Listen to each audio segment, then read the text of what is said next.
Can you hear us? I can now. Okay, good. Awesome. I can hear you. Hey, girly. Hey. Long time no Hello. see. How are you? I'm good. How are y'all? Very Fabulous. good. Excited to Fabulous. Good. have you. I'm Yes. Well, tickled to do this. So, awesome.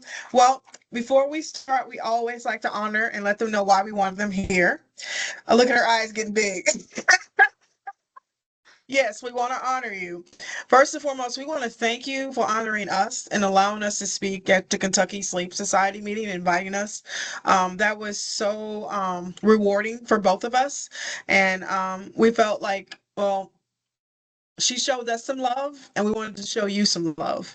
So we want the world to oh, know about all the great things that you're doing. This is your time to shine. There's no such thing as talking too much. This is a conversation. As you can tell, this is not a production. We don't say freeze, stop, let's do that again, any of that, because this is a conversation and we do it on teams because we got full-time jobs and we ain't got time for no productions right now. So that's right.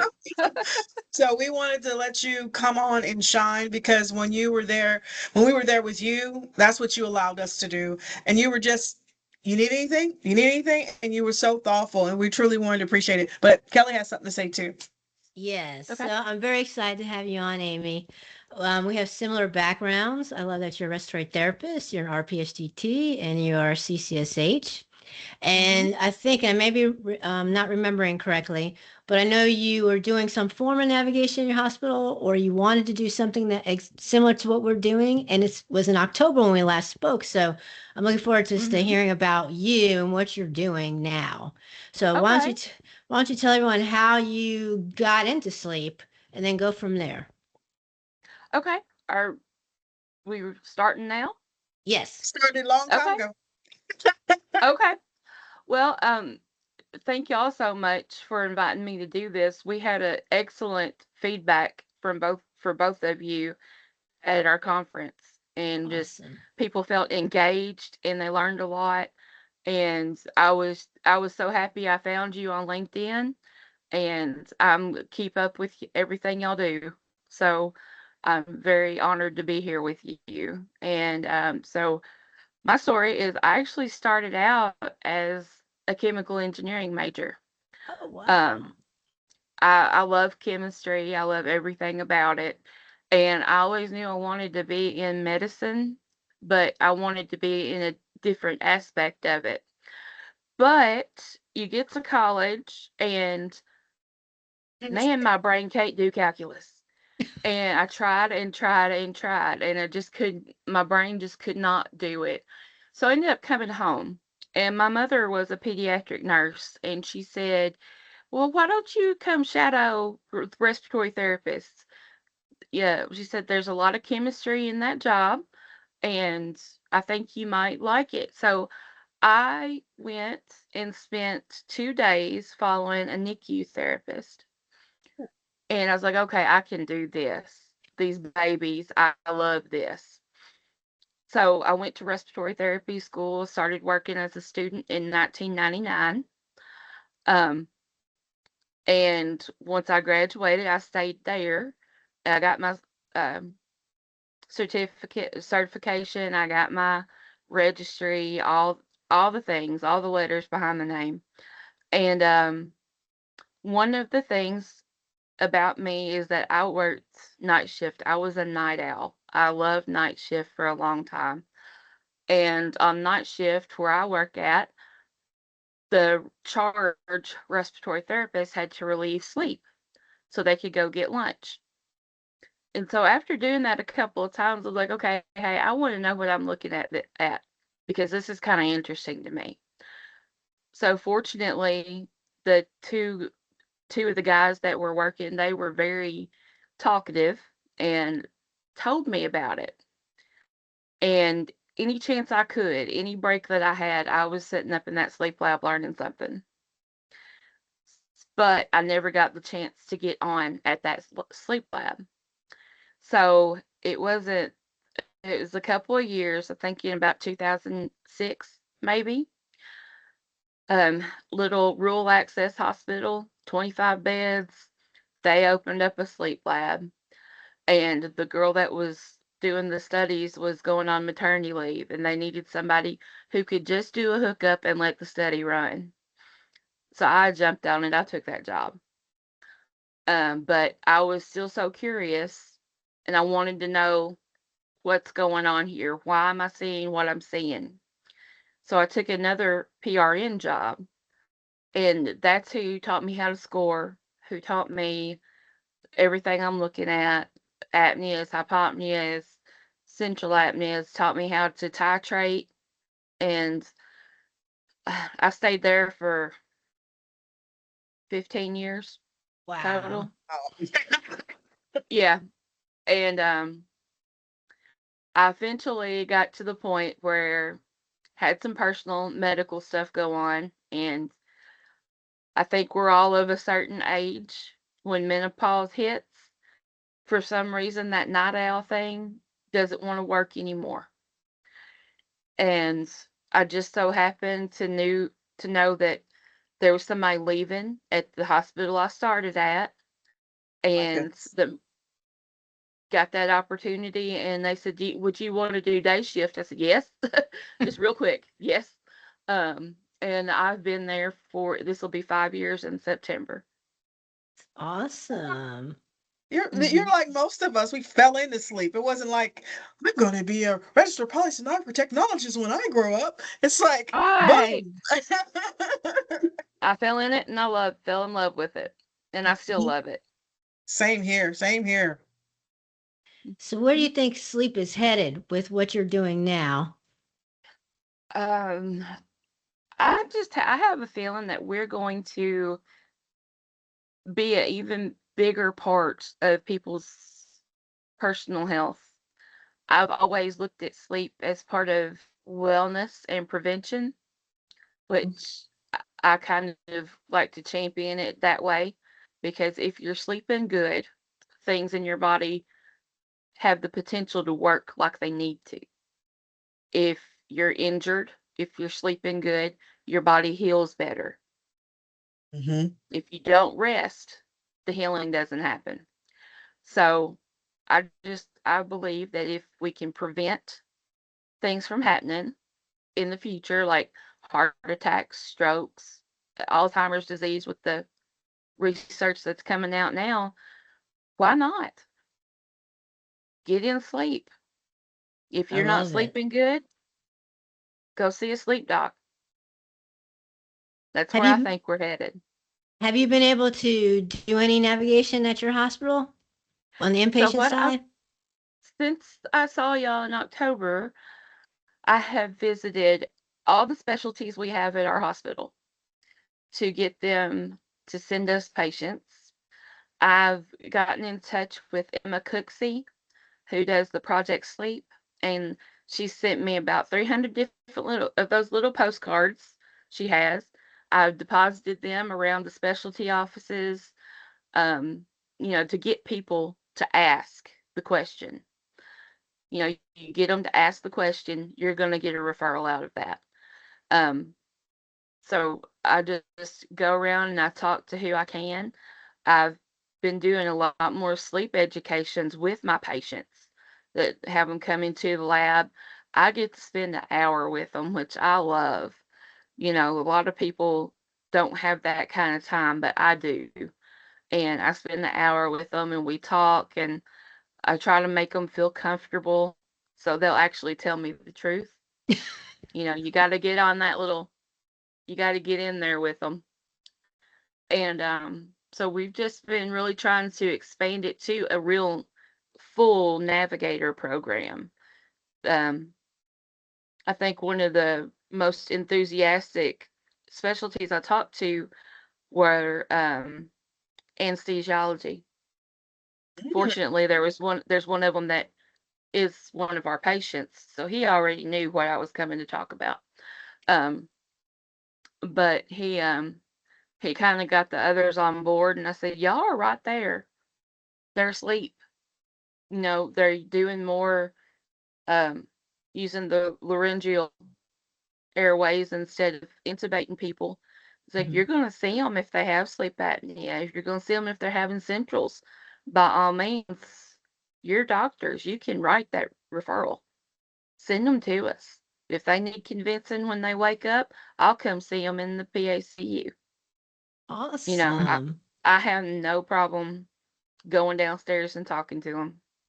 That's awesome. So, She's right. That's what I'm calling motivated. Look at you. I love Yes. it. You go get yeah. it. You're not waiting for permission. Look at you. I love it. No, no, I'm not. My boss is on the same, we're kind of on the same wavelength. Mm-hmm. Um, I'm willing to change as sleep changes. Mainly because I see it more of it's a career for me. It's not just a paycheck. Mm-hmm. Yep. So I want to change, and as new things come out, if they're working, if they have, you know, peer-reviewed studies backing them up, if they're real research, let's give it a shot. Let's try it. See how it works out. It never hurts to try. You're I right. love your personality. I love how you just, we do Mm-hmm. not need permission. We can go and help our patients. And you're doing it Mhm. in little increments, slowly, but you're getting it all there.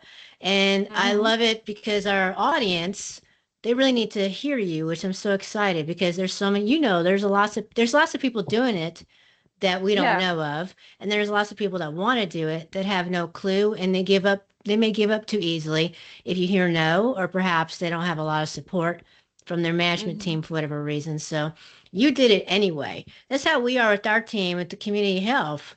We go out and we do community outreach regardless. We don't ask, and Massey, we don't ask Massey permission. He just like, just do whatever you want to do as long as we're educating, whether it's the community or staff or our patients. So Mhm. kudos to you for doing that. That's Thank awesome. you. I really want us to get more involved in our local. I think we need to go to the schools. I think we need to talk to high schoolers about their sleep.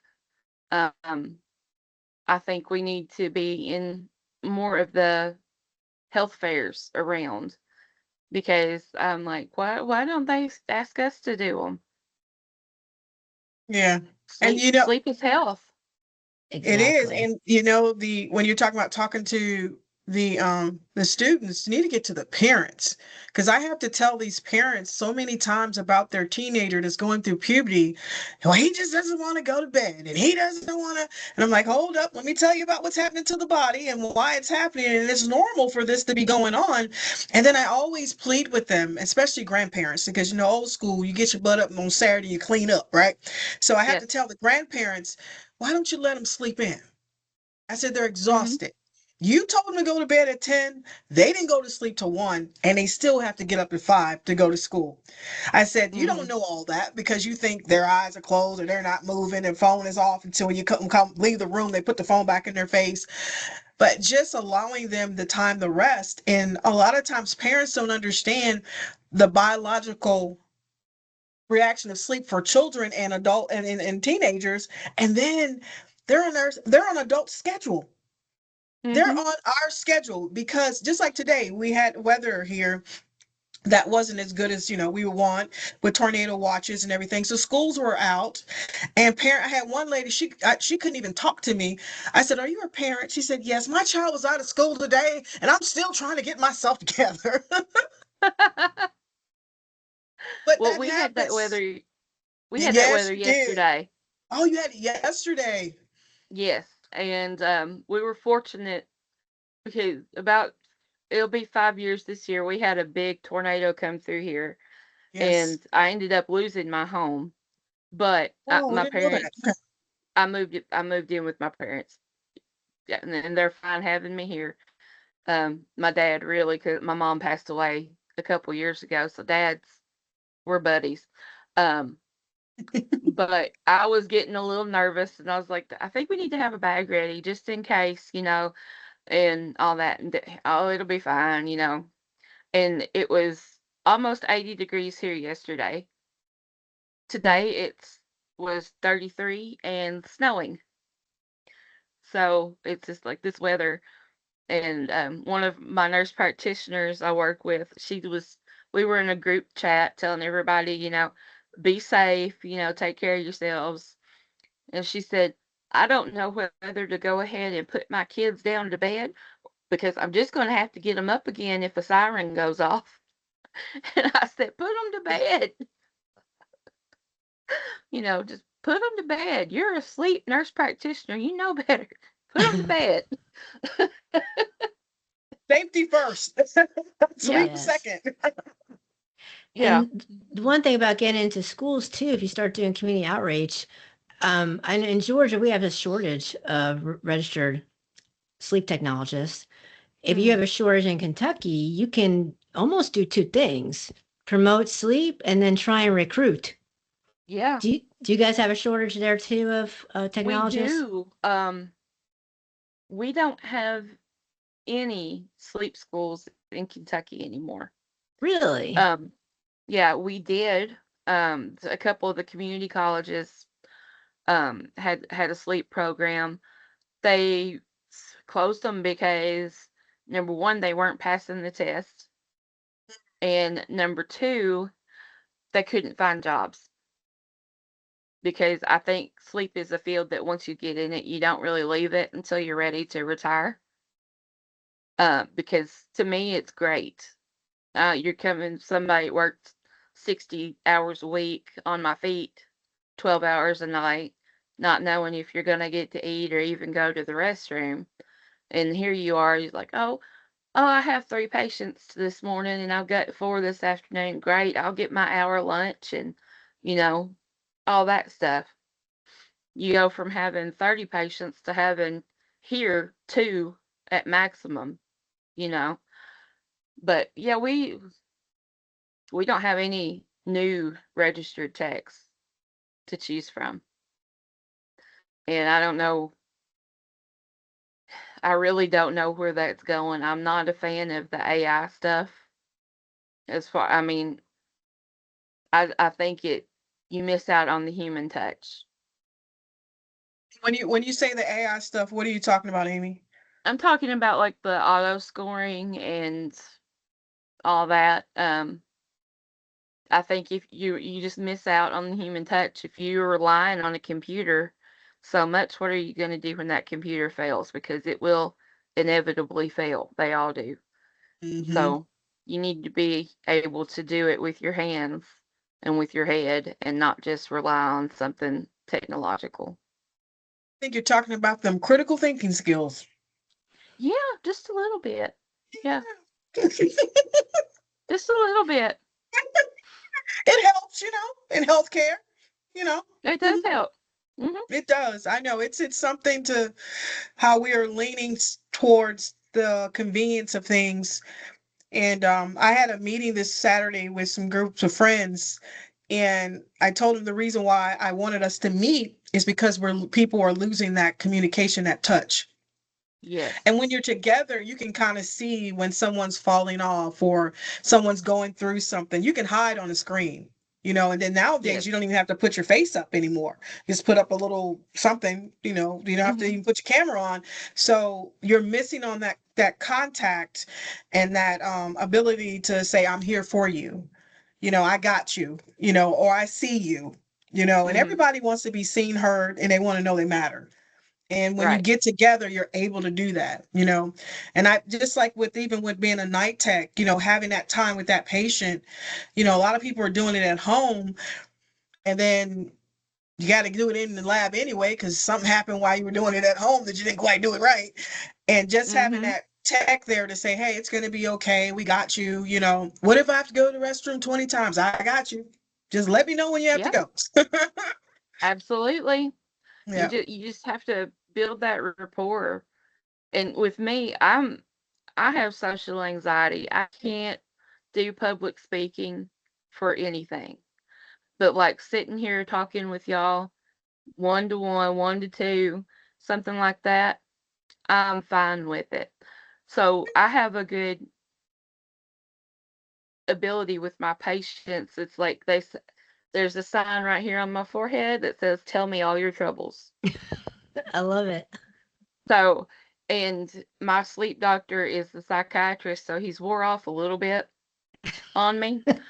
And "Oh, this is gonna tell me more about that." And I'm like, "Oh no, Amy, you're sounding like a shrink." So, Now, when you're talking to your patients, because you have the freedom to spend an hour with your patients, mhm. are you helping them also with like compliance? Because if you are, your compliance rates are probably like awesome. Our compliance rates in our lab run about 70 to 75%. Thank you. Thank you. Wow. We are kind of sticklers about things.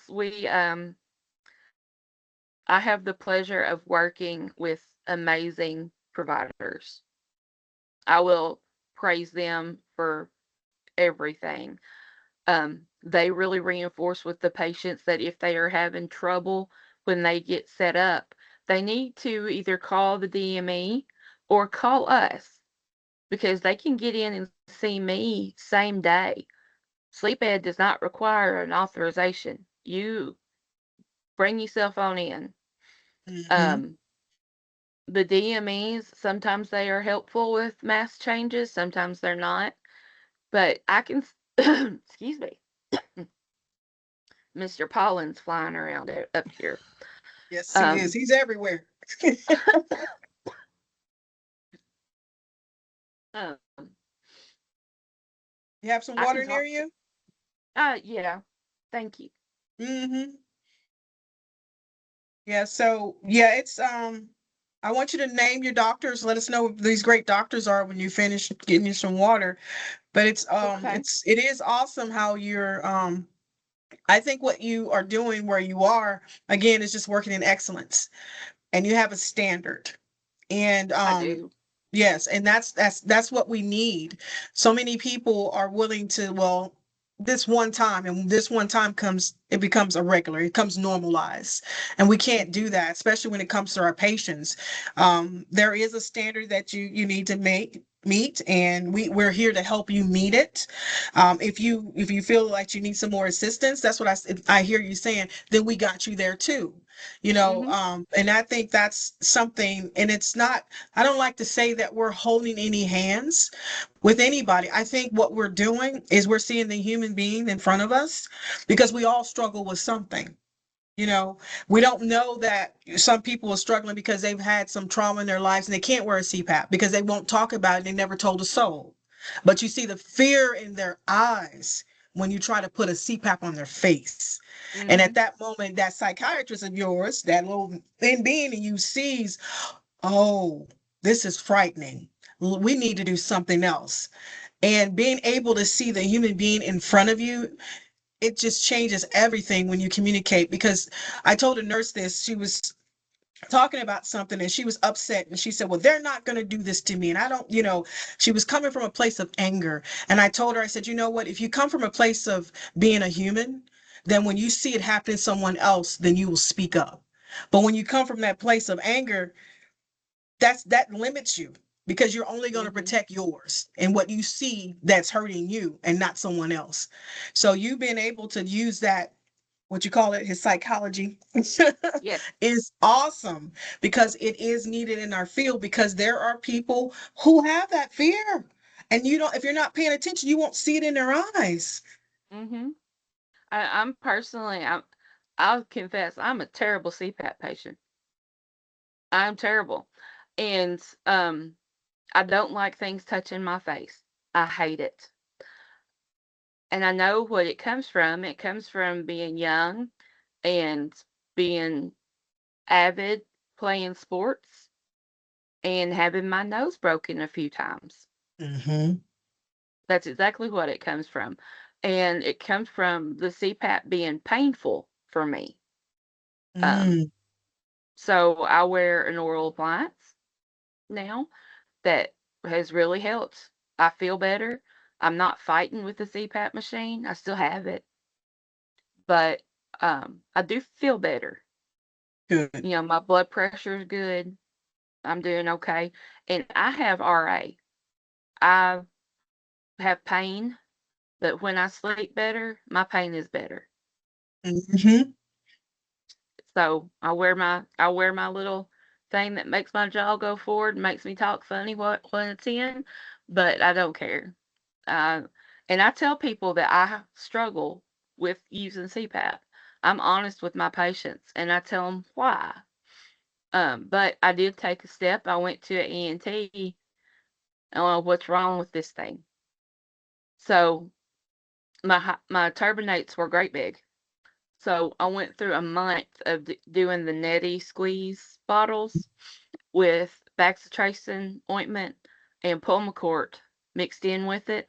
Wow. Whoa. So I now have clear airways, but I have Awesome. a complex accordion deviated septum, which means it kind of goes like that.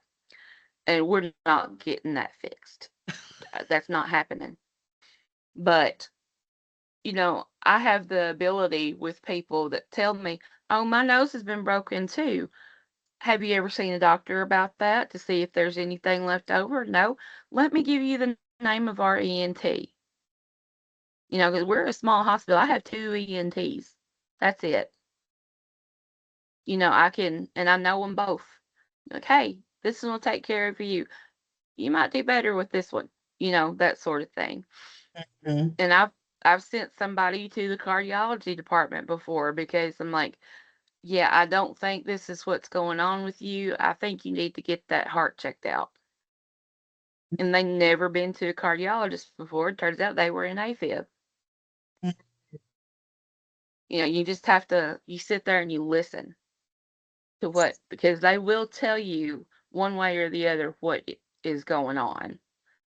The ones that say, well, I can't sleep without the TV on. Well, have you ever tried? No. Why don't you try to sleep without the TV on? It might be hard the first few nights, but once you get tired enough, you'll go to sleep. Mhm. And um my niece is funny, she's 9, going on 30. And she made herself a little sleep routine, which made me proud. She gets ready, she brushes her hair, she sleeps with her hair in a bonnet because she has really thick curly hair and she doesn't like it all messed up when she gets up to go to school. So she sleeps with her hair in a bonnet. And she puts that on, she puts her little eye mask on, and she has a little travel pillow around her neck, and she just lays there, just real calm. And she's asleep in 5 minutes. It's I love I that. beautiful. love it. And it's every night she does that. It's And beautiful. That's because of it, you. I love it. Teach I them early. try Teach them early. No, you to ain't. teach You them. always say that, Amy. What did I tell you last time when you say you try? I said there's no such thing as trying. You either do or you don't, and you be doing your That's thing. true. I'm You are trying my doing it. best. No, you're Yeah. doing it. You're not trying. You're doing it. You have been doing it. You have made some amazing strides in your area. That's why we Hmm. have you Hmm. on here because you've done some stuff. And yeah, you guys are small, but guess what? You guys work together. We do. And it's an Yes. advantage. I mean, it's if somebody needs help in our department, they just say, "Hey, I need some help," and 2 or 3 of us will show up. Like if we've got somebody that called in sick and I need to work in the clinic, rooming patients and doing all that, fine, whatever, I don't care. I've been having to work the front desk checking people in because we're 2 people short right now. Mm-hmm. So you do your part. Mm-hmm. Get it done. That's it. You do your part. You get the job done. Exactly. I love And it. taking care of these people, that's what I'm put here to do, and I know it. I would You, chuckle when I was chuckling when you said that you had to, be with them long enough so they could tell you the truth. Yep. And before we go into any patient's room, we always review their charts. So I Mhm. go in and I'll ask questions, and then they'll tell me. And one guy was telling me, "I'm not gonna lie." I said, "Even if you did, I know the truth because I already checked your chart." And he looked at me Yep. like, "You have?" I do that too. So I always do it. And I yes. pull their compliance too before I ever talk to them because I know they're going to tell me there's this one. I don't know how many times I've seen him, but it's constant. This mask is driving me crazy. We've been through about 12 masks. Whoa. Well, I'm wearing it. No, sir, you're not. And I'll show him. Well, how do you get that? We can see it all with that I CPAP love machine. that. Yeah. But there are some people you can't do that to. You It's- know, some people you have to gentle in with it, but I've seen him 10 times. Trust me. We're on first name basis. Yeah. We have a few of those that come in the hospital that if there's some of them this point, when I come in, I just say, I'm just here to send you some love. I just saw you. I'm just here to send you some love. Just checking on Yep. you. Yep. Yep. Now, Yes. do you have any advice for those in our field that want to do what you're doing with their CCSH? How to do it? Any advice for them? Get your manager behind you so that they will have your back. Um, I'm fortunate with mine. He has mine, and I know he does. And Awesome. I think y'all come from that too. Hmm. Massey's an incredible person and just Hmm. brilliant at what he does. Um, put your heart in it because there are some people that it's going to be hard to sit there and listen to them talk because of what they've been through. If you shed a tear with them while they're shedding a tear, that's fine. That's fine. Put your heart into helping that person. They may just need to get it out. Hmm. And don't be afraid to talk to the other specialties. Every specialty can relate back to sleep, even ortho. You're Hmm. not sleeping good because you're having pain with your leg. We can help with that. We can get you sleeping better. Hmm. Uh, get out there and talk to them. Even your friends. I have friends who think sleep apnea is this great big hoax and everything, and I mean, really? There's over 20 million people in the world that have it, and there's even that many and more that are undiagnosed. There's no Hmm. such thing as a hoax when it comes to your breathing. Hmm. Yep. What you're describing is what I like to say is being. We have to be it. If we're going to Yes. be kind, don't do it. Doing anything in life, we get tired after a while. If you Hmm. don't like somebody and you're going to be nice, well, I'm nice to this person. I don't really like her. You keep doing it and you get tired. But if you're just being it, just be kind to everybody. So when you see that patient, you don't have to switch. You're being kind to the stranger. You're being kind to the doctor. You're being kind to the patient. And that's what you're describing, being it, giving that heart, seeing that human in Yeah. front of you. Yeah, that's what we sensed from you when we were there in Kentucky, that your heart, that your the love that you give, introducing people, walking around, just sitting there as people pass by, the warmth that you have. I want to let you know that I felt that when I was there, Hmm. and I thank you. We drove. Did we drive up there together, Kelly? Yeah, Yes. we drove up there Mhm. together and drove back, and it was just an honor to be there. And thank you so much. We were You don't so know what you did for us. we were so tickled to have you. We struggle sometimes finding speakers, and I just saw that, and something just tugged and said, "You need to get in contact with them." I mean, I felt it in my gut, and I was like, "Okay." So I took a chance, and I'm learned so much, and I feel like I became a better sleep educator because of what y'all do. Oh, thank you Love so much. it. You warm Thank my you. heart. All right, Kelly. Welcome. Well, just two things. One thing I do want to, I want to thank you for your service because you're on the BRPT. Are you still on the BRPT? I am. I'm actually headed y'all's way in middle of April to do some more test writing questions. Oh, Awesome. Yay. Yeah. awesome. Yeah, we picked And Atlanta this time, so I'm excited. oh, Look us I'm up. gonna I'm yeah. gonna try to get a ball game in. I'm gonna Okay. Oh, are try. you? But look That's a us up, nice okay? Let us stadium. know. Maybe we can meet Okay. you. We can, if it's nothing more than get a hug from you. Okay, that would be great. Okay. Yeah, that'd be Yeah. awesome. Hmm. And then thank you for your service with the Kentucky Sleep Society. because a lot of people don't always have time to do all these things, and it takes time, and you're changing our field with what you're doing with your Kentucky Sleep Society and all of you on the BRPT. So thank Yes. Thank you. you. Thank you. And I want to ask you my last question. I kind of asked it a little bit in the beginning, but some people can have a vision that goes far out like Massey, and then some people can only see like a year. So where do you see our sleep field going within either a year or the next 5 years?